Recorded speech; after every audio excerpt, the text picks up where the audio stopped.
You know when you have like a bad breakup that just goes wrong? Like most breakups usually go terribly wrong. I just need some space to think at the moment.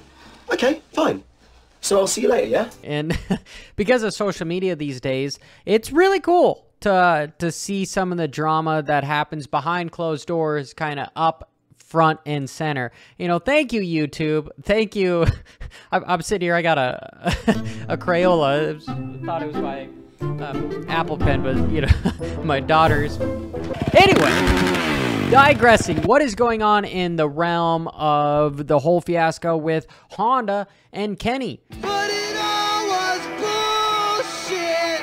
It doesn't take a rocket scientist to figure out that there probably wasn't mutual agreements involved with a new contract for Honda. I said it in my last video as, hey, they were breaking up, because a few weeks ago I said he was looking for a ride somewhere else.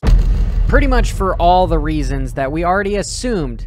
You've got star power already on Honda with Sexton and Jet. You could get rid of one high budget rider and he just doesn't have as much clout to potentially sway, hey, this is what I need from the team. And so the team doesn't have to say yes to him as much. That's business terms. He is not coming from a position of power. He's not on the high ground.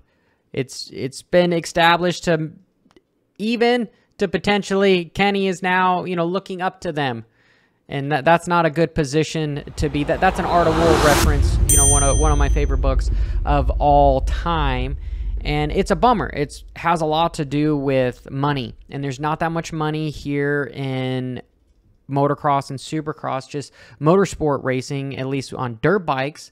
And therefore, you see a lot of riders that end up kind of getting kicked to the sidelines that have star power that can win. Malcolm, he won the 250 championship. He couldn't get a 450 ride. Purcell, Stewart, these guys, once they kind of took a break and coming back, they couldn't get the ride and the backing that they need. Look at Dungey. It took him 3 years to actually have an opening to where he could go ride the National. Do you think he probably would have been faster 3 years ago? Yeah, he most definitely would, as not taking such a long hiatus. But my point is Honda had to respond, and Honda did respond to Kenny kind of not shedding the greatest of light on the company over the podcast. It's an interesting listen to it. I think you guys should listen to it. And if you're a rider or anybody in business, you can feel that usually breakups, there's not one side that ends up being like, oh, this went smoothly. Usually, people are upset at each other. So, and things that could have been brought to my attention yesterday. Honda feels, hey, we need to get a PR statement out there to kind of kick this in the butt and get our side, showing that, hey, we're not the bad guys. And they say, I quote, "We generally enjoy working with Ken and have loved having him on our team for the past 6 years. We have a ton of respect for the speed and talent he regularly demonstrates on the track, and even more so, the heart and dedication he has shown in returning from severe setbacks." So they're saying, hey, we really appreciate everything he's done for the sport. He's a great guy. He's a great rider. And they continue, in light of recent comments, we felt the need to clarify a couple of points. We were looking forward to continuing with Ken in 2023. We recently made him an offer on a contract extension. That offer has never been recited. So saying that, hey, they took it back. Honda is going, no, you declined it. You said no, which is interesting. There's always two sides to both stories. Was the contract changed? Was it less money? No. There's always stipulations in there. But it was declined by Ken and his team. It is true that that offer included a stipulation that Ken cannot compete in a series that has positioned itself as a direct competitor to our supercross and motocross racing partners. So you're breaking up with me because I'm too blonde?